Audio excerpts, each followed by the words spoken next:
오늘은 시편 66편 말씀 가지고 믿음이 없이는 이라는 제목으로 말씀을 전하겠습니다. 구약성서에서 하나님의 성품을 가장 잘 표현하는 단어가 바로 헤세드라고 하는 단어입니다. 헤세드는 단순한 사랑의 감정이나 조건적인 호의가 아니라 언약의 관계 속에 나타나는 변함없는 사랑과 신실함을 의미합니다. 그러므로 인간은 헤세드의 사랑으로 하나님을 사랑할 수가 없어요. 인간의 이 연약한 본성 자체가 상황에 따라서 또 우리의 심령의 감정에 따라서 하나님은 없다고도 하고 하나님 믿음이 식어졌다고도 하고 그런 게 우리들이기 때문에 어떤 상황이 있든지 우리를 동일하게 사랑하는 모습은 하나님이 우리에게 하시는 종류의 사랑이라는 것입니다. 이것을 영어로 번역하자면 조금 복잡합니다. 다양하게 번역되는데요. 어떨 때는 사랑, love로 번역되고 어떨 때는 신실함, faithfulness로 번역되고 어떨 때는 은혜, grace로 번역되고 어떤 때는 mercy, 자비로 번역되기도 하고 unfailing love, steady love 이렇게 번역되기도 합니다. 이런 모든 것들이 풍부하게 다 합쳐진 단어가 바로 헤세드라고 하는 단어이죠. 그렇습니다. 때로 우리가 성경을 읽을 때 우리가 하나님의 진노, 의인들의 이유를 알 수 없는 고난 가운데 하나님의 침묵하심, 모호함 가운데 하나님이 그 어떠한 말도 우리에게 징표를 보이시지 않는 그런 상황들을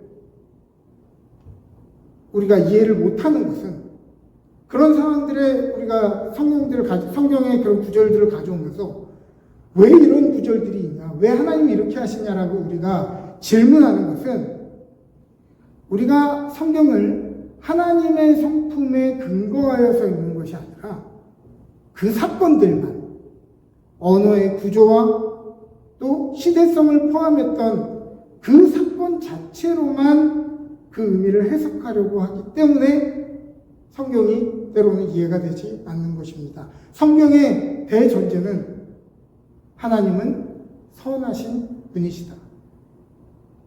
그 선하신 하나님은 우리의 아버지가 되신다라고 하는 것입니다.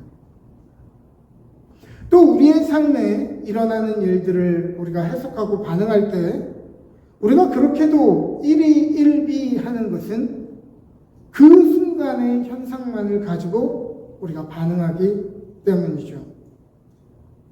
그러나 우리의 삶을 둘러싼 모든 평범한 시간, 때로는 힘들고 어려운 징계의 시간까지 하나님의 우리를 향한 사랑 때문에 이 시간이 주어진다라고 우리가 깨닫는다면 우리의 삶의 모든 것이 다르게 해석되기 시작할 것입니다.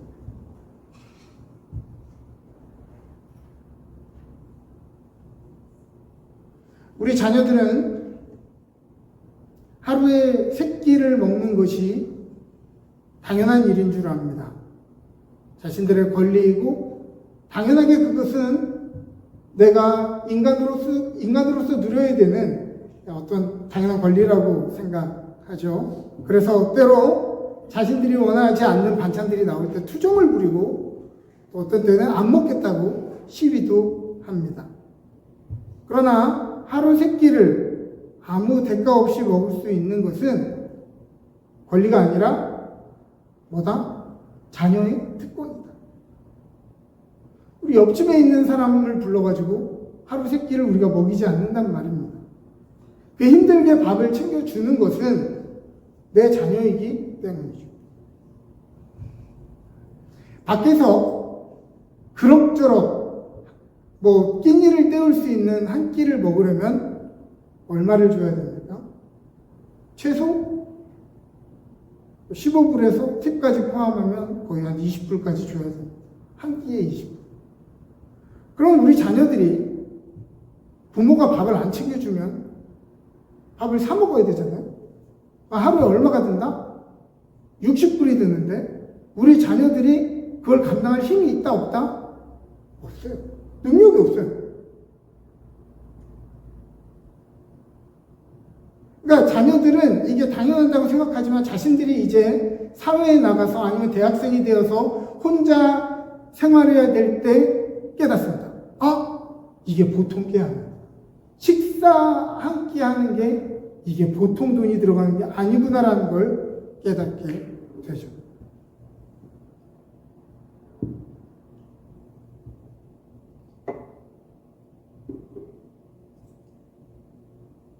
하루에 적어도 사 먹으면 60불 정도 드는 이 하루의 식사를 왜 우리 자녀들은 공짜로 먹지요?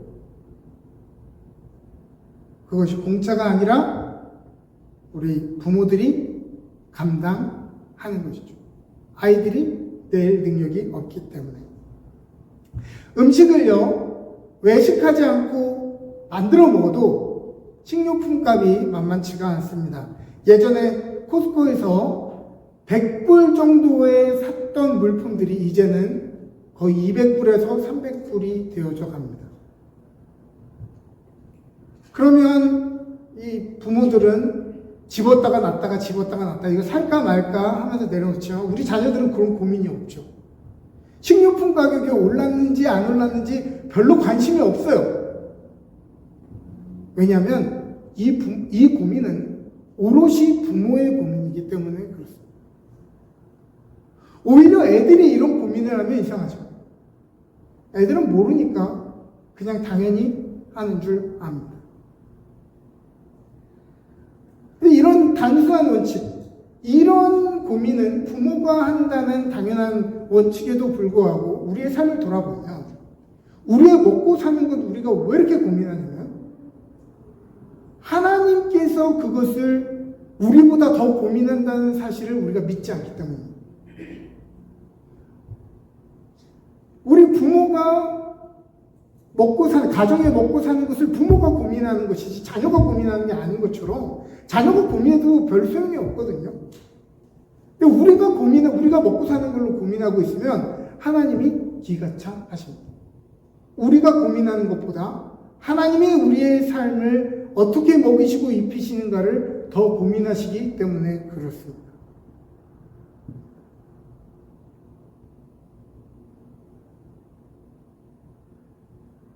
부모가 되어보니까 하나님 아버지의 돌보심을 더 묵상하게 됩니다. 부모가 되니 내 수고와 노력으로 먹고 사는 것을 깨달은 것이 아니라 이 모든 것마저도 주님께서 재물 얻을 힘과 상황을 주셔서 일할 수 있는 터전과 건강을 주셔서 먹고 살게끔 하시는 하나님의 은혜라는 것을 깨닫게 됩니다. 우리 자녀들은 자기 방을 가지고 사는 것을 당연하게 생각합니다. 그런데 커서 이제 대학교에 가고 독립하고 기숙사에 들어가면 이 집값을 자기가 일해서 내야 될 때 당황하기 시작합니다. 왜냐하면 룸렌트 가격이 방 하나에 800불, 700불, 800불 됩니다. 집 전체를 렌트하면 2,500불에서 2,700불, 때로는 하우스면 3,000불까지도 들기도 합니다. 같이 살 때는 몰랐는데 내가 이제 내 삶을 책임지고 이 하우스 렌탈을 내려고 하니까 이게 얼마나 큰 비용인지가 깨달아지는 것이죠. 그때야 비로소 부모가 왜 돈이 없다고 늘 했는지를 이해를 하게 되는 것이죠. 이제 사회인이 되어서 죽어라 이래도 렌트비 내고 공과금 내면 별로 쓸 돈이 없다는 것을 알게 됩니다. 그러나 적어도 우리 어린 자녀들은 오늘날 부동산 가격이 요동치는 것에 대해서 별다른 고민을 하지 않죠. 혹시 여러분들의 자녀들이 이 런던 지역의 부동산 가격과 렌트 시장 변화에 대해서 힘들어하고 고민하는 자녀들이 있습니까? 없죠. 없어요. 그런데 왜 이 고민을 안 하는 걸까요, 자녀들이? 오롯이 이 고민은 누가 감당하죠? 부모가 감당하는 거예요. 자녀들한테 짊어지라고 얘기하지 않습니다. 다시 반대로 얘기합니다. 우리가 우리 자녀들이 이것을 고민할 능력이 되지 않기 때문에 부모가 고민하는 것인데, 우리의 삶의 터전, 우리를 살아가게 하는 것에 대해서 하나님보다 우리가 더 고민할 수 있겠냐는 거예요. 그런데 왜 우리가 그만큼 염려하냐는 것이죠.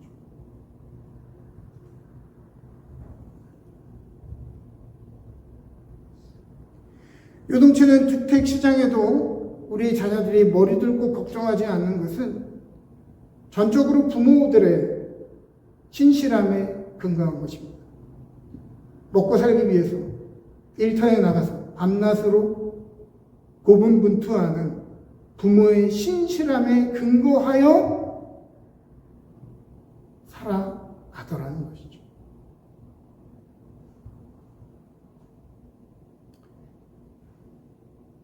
저도 부모가 되어보니 오늘 거할 거처를 프로퍼티 텍스를 내고 살아가는 것도 내 노력의 대가가 아니라 결국은 하나님께서 그것들을 감당할 수 있게끔 은혜를 주시기 때문에 살아가고 있구나라는 것을 깨닫게 됩니다. 또 자녀들은 부모가 훈계하는 것을 듣기 싫어하죠. 자기를 구속하고 원하는 것을 거절하고 부모의 권위를 이용해 자신들을 억압한다고 생각합니다. 그러나 부모의 고민은 한 가지예요. 우리 자녀들이 이제 커서 어디를 가든 사람들과 좋은 관계성을 가지기를 바라는 것이죠. 혼자 그냥 외톨이로 자기가 원하는 대로 사는 것이 아니라 적어도 그의 삶의 현장에서, 일터의 현장에서, 학교의 현장에서 함께 어울리며 함께 연합하며 살아갈 수 있는 인성과 실력을 갖추도록 부모들은 자녀에게 요구하고 훈계합니다. 자녀들은 그러나 그것을 듣기 싫죠.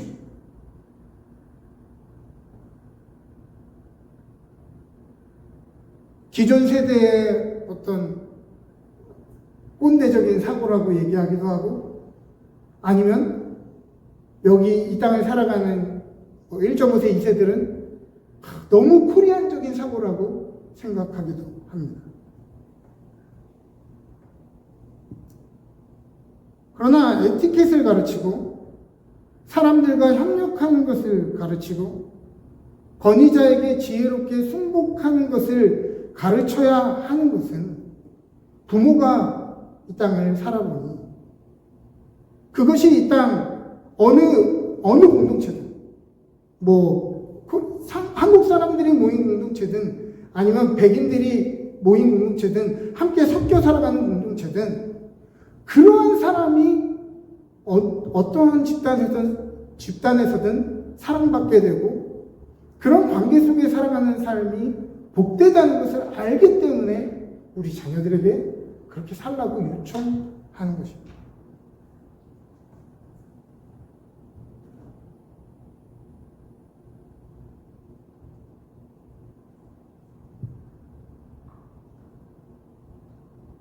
때로 하나님은 우리를 훈계하시되 따끔하게 훈계하시고, 이스라엘 백성의 이야기를 보자면 이스라엘 민족이 하나님을 떠나 이방신을 섬기고 주변국에 의존하자 하나님께서 그들을 심판하시겠다고 이야기합니다. 여러분, 심판하시는 하나님이 하나님의 본성입니까? 하나님이 그렇게 무지막지한 분이에요? 아니죠. 심판하시겠다는 말이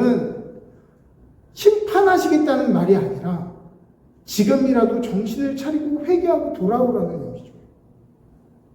그 말을 듣고 상처받았다. 하나님이 어떻게 우리한테 그런 말을 할 수 있나? 그렇게 얘기한다면 그것은 하나님의 성품을 이해하지 못하는 거죠. 하나님은 우리가 그렇게라도 얘기해서 돌아오기를 바라고 회개하기를 바라고 무릎 꿇기를 바라시죠. 그러나 이스라엘 민족이 끝까지 돌아오지 않지 않습니까?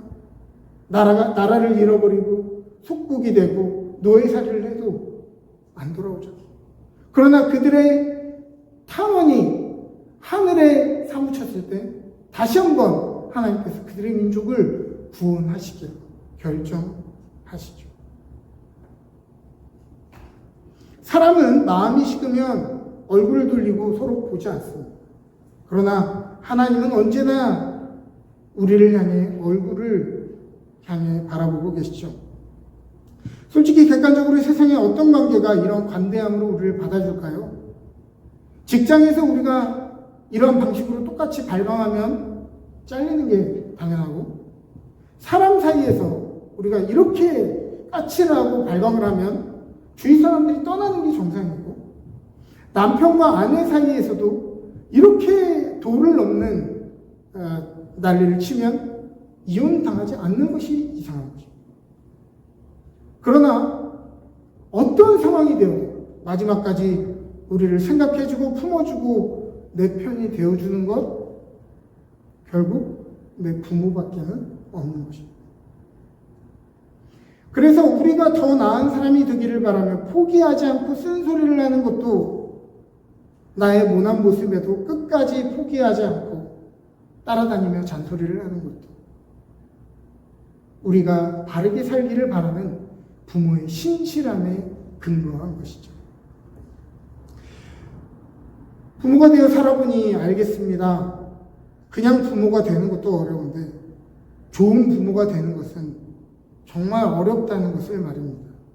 그리고 하나님 아버지처럼 나를 대할 수 있는 분은 이 세상에 없다는 것을 다시 한번 깨닫습니다. 그러므로 오늘 우리가 살아가고 있는 삶 중에 당연한 것이 무엇이 있겠습니까? 햇빛도 물도 공기도 잠자고 다시 회복하여 일어나는 것도, 가족도 건강도 신앙의 자유도, 이 모든 것은 당연히 원래부터 있었어야 하는 것이 아니라 천지 만물에 숨겨져 있는 하나님의 우리를 향한 신실하심 때문입니다. 그러나 이 세상 모두에게 하나님의 신실하심이 뻗쳐 있을지라도 이 모든 것은 믿음이 있는 사람에게만 깨달아지고 인식되어지는 것입니다. 하나님의 faithfulness는 사람의 faith에 의해서만 깨달아지고 누려진다는 것입니다. 그래서 성경이 계속해서 우리에게 믿음을 가져야 된다, 믿음이 오직 의는 믿음으로 사는 것이다 라고 얘기하는, 믿음을 강조하는 것은 하나님이 faithfulness한 분이기 때문에, 하나님의 faithfulness를 이해하려면 우리가 faith한 태도로 주님 앞에 나아가야 되기 때문입니다. 감사를 알고 순종을 하는 자녀에게 부모의 수고와 사랑이 깨달아졌습니다. 감사와 사랑의 관계가 누려지듯, 그러니까 안 누려도 부모의 신실함으로 인해서 어떻게든 살아는 져요. 그러나 아이가 그것을 깨닫지 못하면, 부모의 신실함 때문에 내가 살아가고 있다는 것을 깨닫지 못하면 서로 안에 사랑과 감사가 교감되지 않는다는 거예요. 당연한 줄 알아요. 우리에게도 믿음이 없다면 우리의 삶에 누려지는 것들이 당연한 줄 알지, 그것이 하나님의 신실함 때문이라는 것을 우리가 깨닫고 하나님과 교감하며 살지 못한다는 것입니다. 있어야 되는 것은 당연히 있어야 하는 것이고, 우리의 삶에 갑자기 있다가 없으면 화를 내고 흔들리고 의심하는 우리의 모습처럼 말입니다.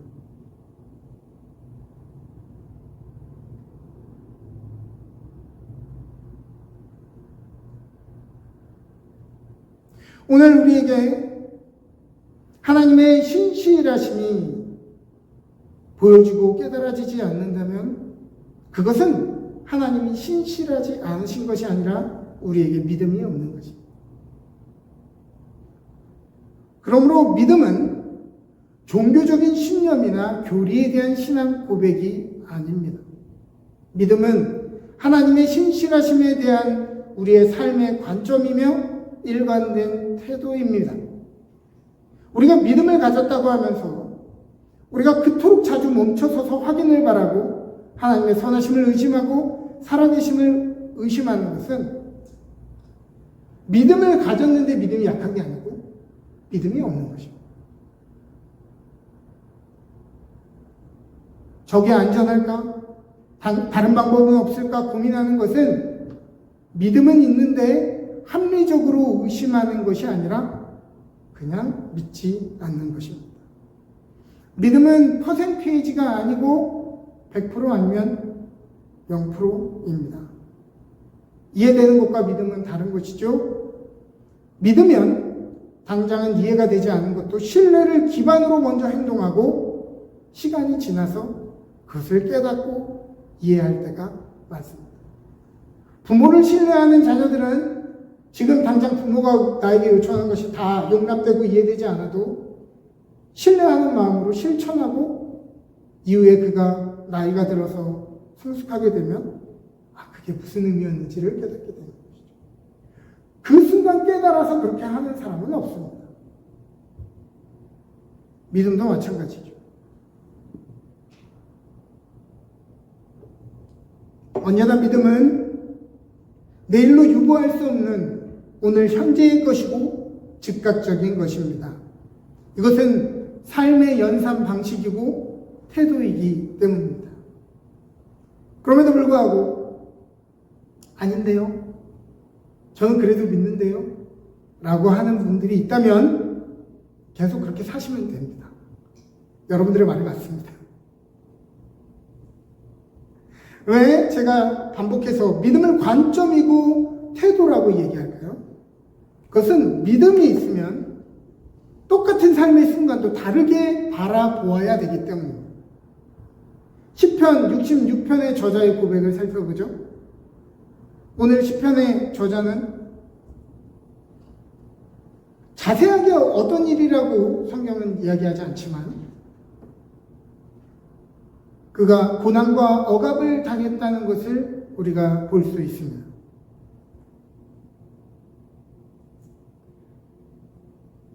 그는 자신의 삶이 마치 동물이 그물에 걸린 것처럼 이제 사람들의 계략에 잡혀서 죽게 된 그런 막막한 순간을 경험했다고 이야기합니다.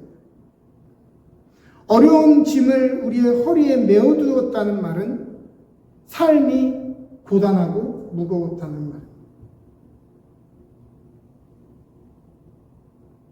사람들이 우리 머리를 타고 가게 하셨다라고 하는 말은 사람들이 나를 무시했다는 말이고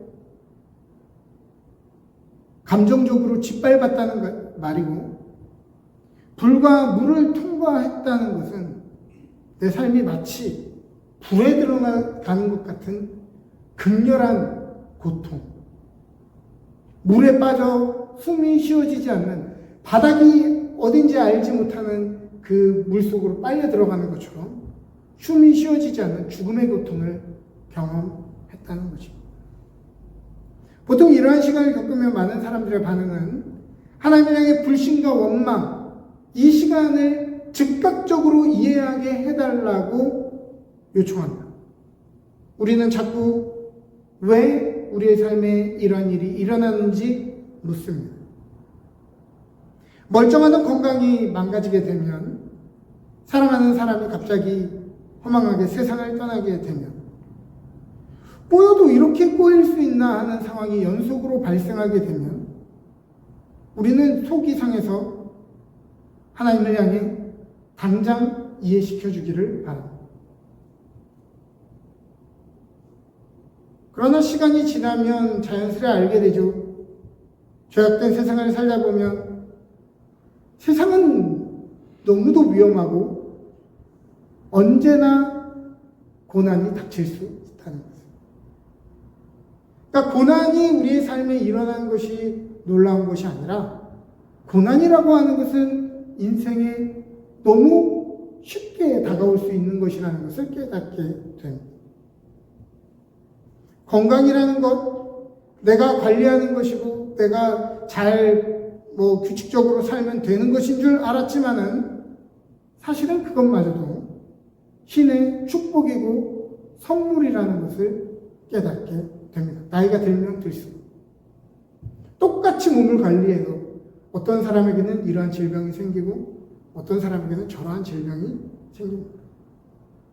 어떤 사람이 질병이 생겼는데 그거 운동 안 해서 그렇습니다. 그거 짠 음식 많이 먹어서 그렇습니다. 그거 잘못된 생활 습관 때문에 그렇습니다. 얘기할 수가 없는 거예요. 그렇게 얘기하는 거는 서로를 열받게 하는 거죠. 그런 이유 때문만이 우리의 삶에 질병과 고난이 다가오는 것은 아닙니다. 우리는 왜 사랑하는 사람이 우리의 곁을 허망하게 떠나야 하는지를 질문하지만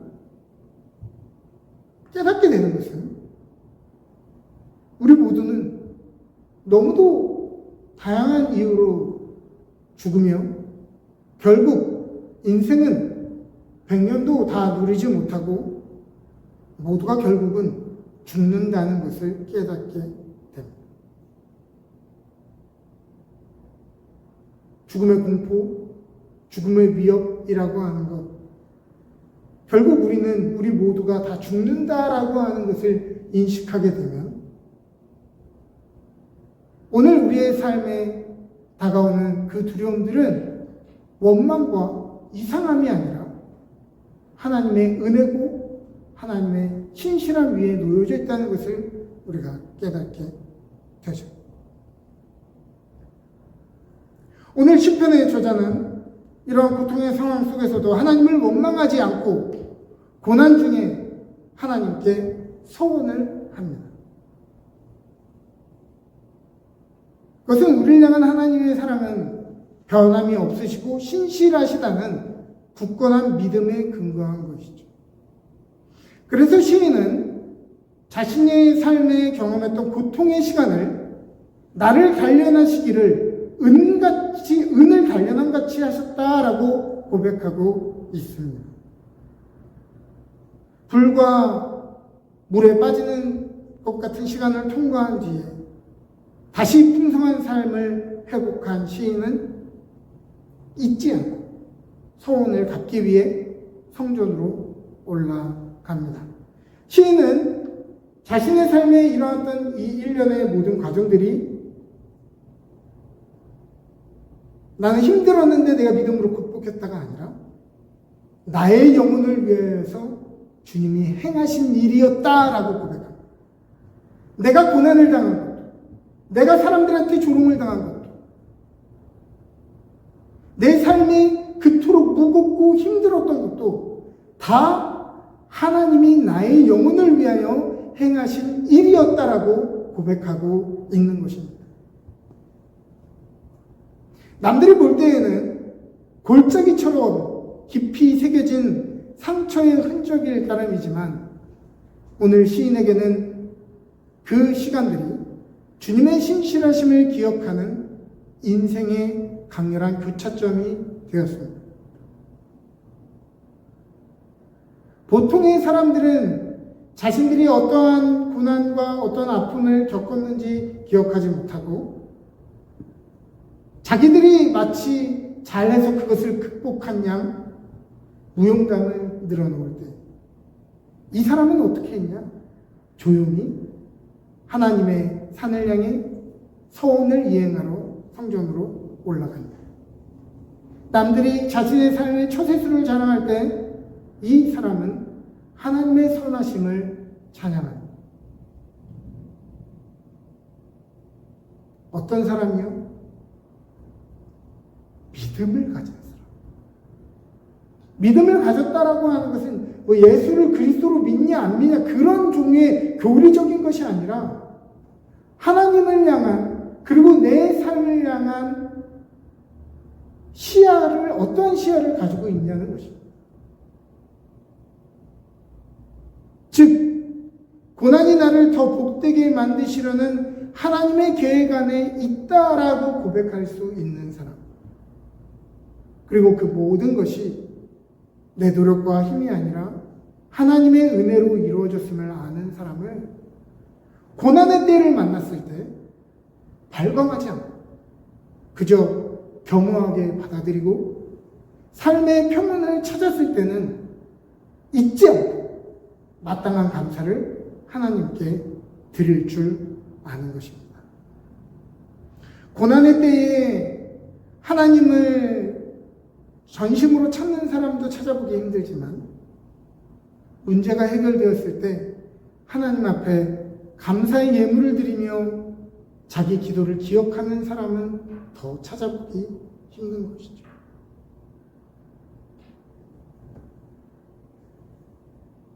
그러므로 고난을 겪었냐 안 겪었냐 그것이 해결됐냐 안 됐냐가 중요한 것이 아니라 때로는 고난을 당해도 징계를 당해도 무기력한 인생과 조물주가 마치 악기와 연주자처럼 서로 공명하며 울렸다는 사실이 중요한 것입니다. 사실 성경의 인물들을 여러분 읽어보십시오. 성경의 인물들처럼 인생에 풍파많은 사람들이 어디 있던가요? 믿음의 사람들이 막 믿어가지고 복을 받아가지고 막 모든 일이 술술 잘 풀리고 막 원수들이 다 꼬꾸러지고 하던가요?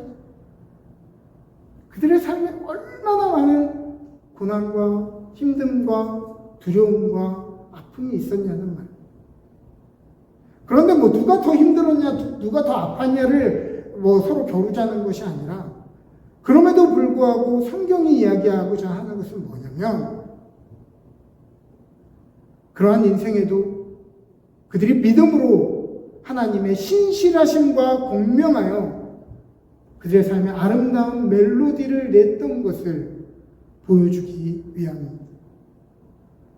우리 인생은 밝고 명료한 장조만 주어지는 것이 아니라 때로는 우울하고 때로는 장엄한 단조가 우리의 삶에 던져지기도 합니다. 밝은 멜로디만 좋은 노래가 아니죠. 마이너 코드의 노래들도 얼마든지 우리의 마음을 울리는 좋은 노래가 될 수 있습니다. 우리 모두는 다 장수하지는 못해요. 그러나 노래가 길다고 좋은 노래는 아니죠. 어떤 노래는 단 2마디, 단 4마디로 우리의 뇌에 깊이 박혀있는 노래들이 있지 않습니까? 그러므로 우리의 인생은 우리의 삶에 던져진 삶의 코드들로 불후의 명곡을 만드는 과정입니다. 오늘 시편 저자의 삶을 자세히 표현하지 않기에 우리는 그의 억울함과 고통을 다 알지 못합니다. 그냥 한 문장으로 그가 나를 끌어 그물에 걸리게 하시며 어려운 짐을 허리에 두었고 사람들이 내 머리를 타고 가게 하셨다. 이렇게 얘기해서 이런 어려움을 당했다는 것만 알지 그게 얼마나 오랫동안 당했는지 얼마나 심하게 당했는지는 나오지 않습니다. 그러나 확실한 것은 시인은 이 고난의 시간을 묘사하고 억울함을 토로하는 것에 관심이 없습니다. 그렇다면 자기가 누구한테 얼만큼 오랫동안 얼마나 잔혹하게 괴롭힘을 받았는지를 썼겠죠. 그러나 그에게는 그것은 이제 그렇게 중요한 것이 아니게 되었습니다. 그래서 그는 얼마나 그 긴 시간 동안 얼마나 힘들었는지는 모르겠지만 많이 힘들었겠죠. 그러나 그 힘든 시간 시간마저도 아주 함축된 표현으로 운율감 있게 표현하고 있습니다.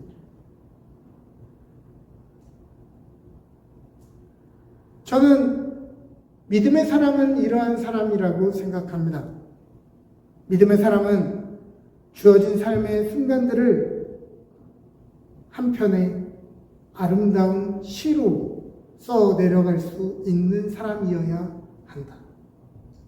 때로는 고통의 시간도, 때로는 외로움의 시간도 한 발 물러서서 관망하며 내 인생을 한편의 시라고 한다면 이 시간을 내가 어떻게 묘사할까 고민하며 오늘을 한편의 시처럼 살아갈 줄 아는 사람이다.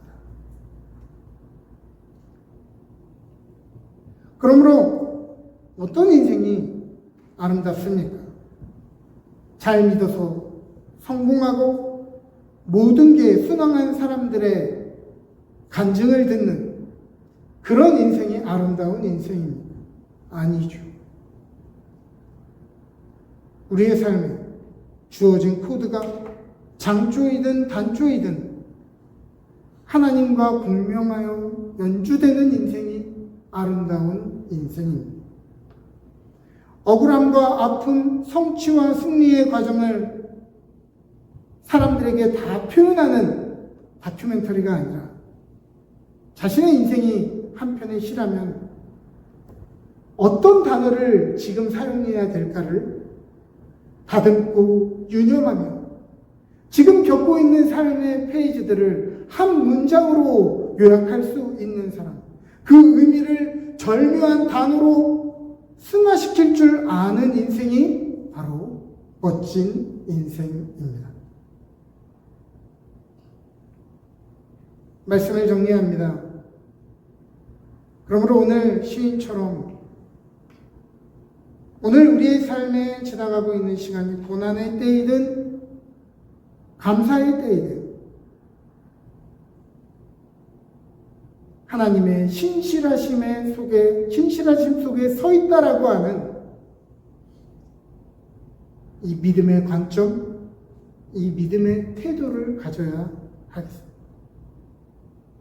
결국 하나님의 신실하심은 믿는 자들에게만 누려지는 것이기 때문입니다.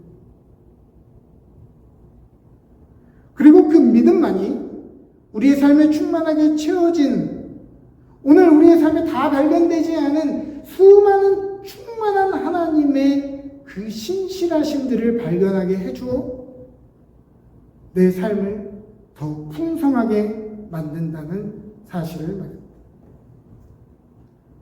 그러므로 믿음이 없이는 절대 하나님을 기쁘시게 할 수 없습니다. 믿음이 없이는 하나님이 우리의 삶에 행하시는 선하심을 볼 수 없기 때문입니다. 페이스만이 하나님의 페이플레스와 맞물려 공명하는 유일한 길입니다. 저작자도 분명치 않고 유행가처럼 저작거리 알려진 노래도 아니지만 세대와 세대를 넘어 입에서 입으로 전해지는 아름다운 노래가 있습니다. 과거로부터 시작되어 오늘 확인되고 내일 완성되어질 하나님의 헤세드에 대한 노래 말입니다. 오늘 우리의 삶이 그 하나님의 헤세드를 향한 노래로 가득 차시기를, 그러한 믿음의 삶을, 믿음의 자세와 태도와 관점을 가지시기를 주님의 이름으로 축원합니다. 우리 함께 기도하겠습니다.